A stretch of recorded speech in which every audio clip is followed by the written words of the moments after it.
Hi everyone, welcome to the Pie of Genius podcast. My name is Jeff. I'm a business and executive coach. And one of the ways that I help leaders and managers and business owners really amplify their impact is to give them an opportunity to share their story.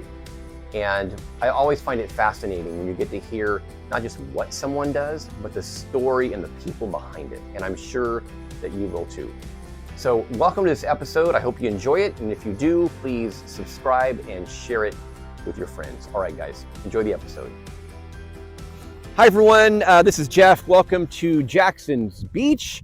And if you notice in the background, it may look a little bit different than it used to, but Francis will talk about that in a minute, I'm sure. I'm here with Frankie Robertson. Welcome, Francis. Thank you. Pleased to be here. Thank you. So tell me a little bit about your organization, what you do. Sure. I'll maybe start with myself. So, Frankie Robertson, most people here and in the community know me as Frankie.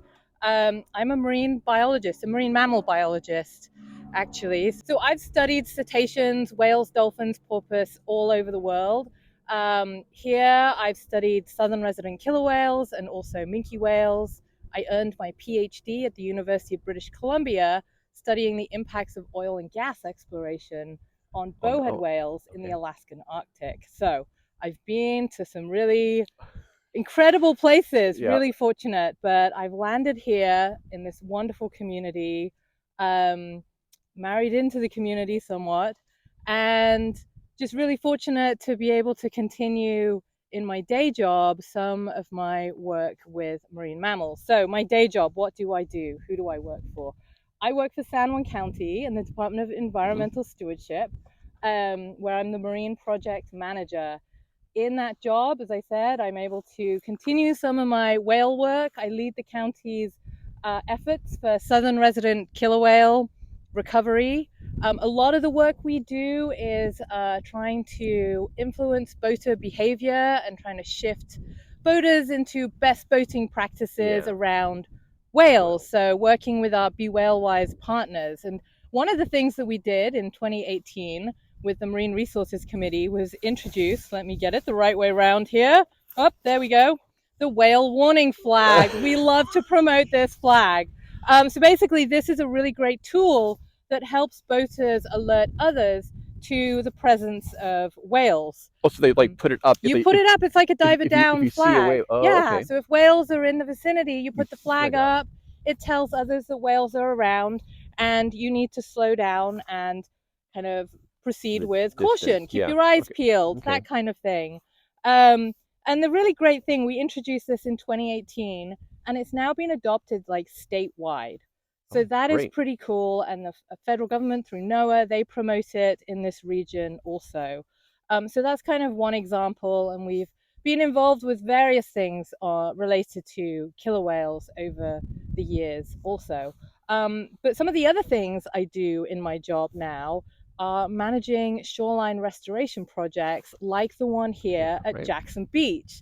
And these are really important because our shorelines are really important for forage fish, and I'll talk a little bit about that a little later. So there's a lot I do in my position. I spend a lot of time thinking about boats and whales and fish and all the things, and now creosote as well. Right, which is now gone.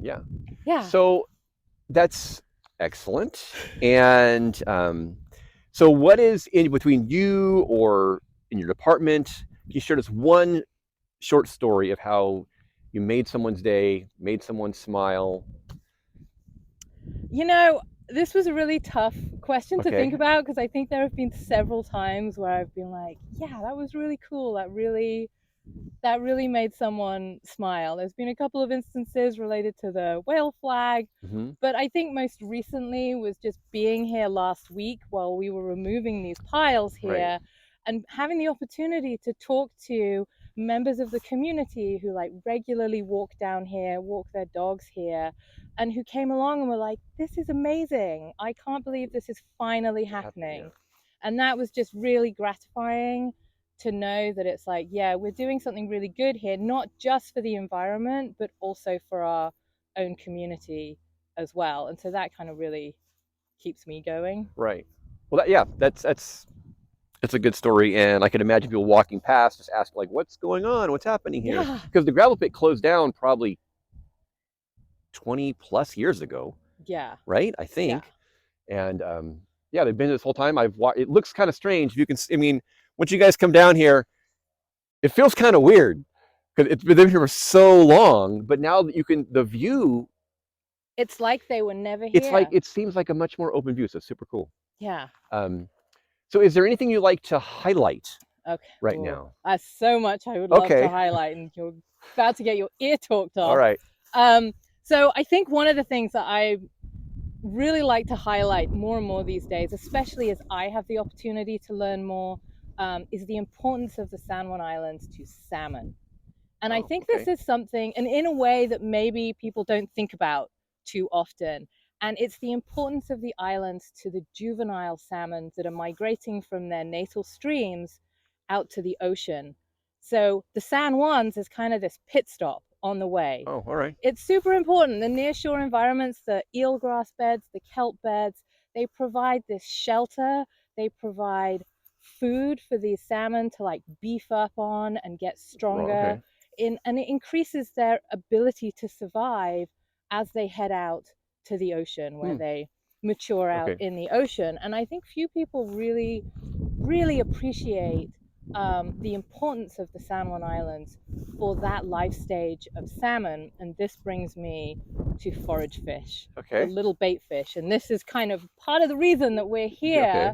at Jackson Beach, because this beach, the waters off this beach in particular, are very, very important to Pacific sandlines. Hmm. So we're going to look out here to the channel, San Juan Channel, there out past Griffin Bay. Yeah. Deep down on the seabed are this sand wave habitat.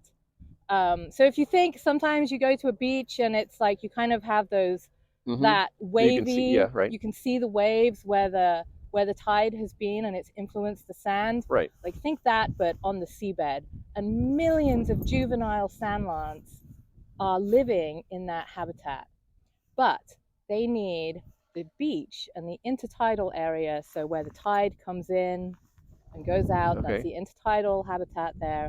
That's where they spawn. So that's where they lay their eggs. And that's why they're particularly susceptible to development in the shoreline. So shoreline hardening, like we kind of have here with all the boulders, the building of piers and docks, this kind of thing. And so this is why we're really working hard to try and restore some of these forage fish spawning beaches by removing things like old Right. creosote pier here to try and improve those conditions for those forage fish, because they're so important to so many aspects of the marine ecosystem. They are important prey for salmon, Okay.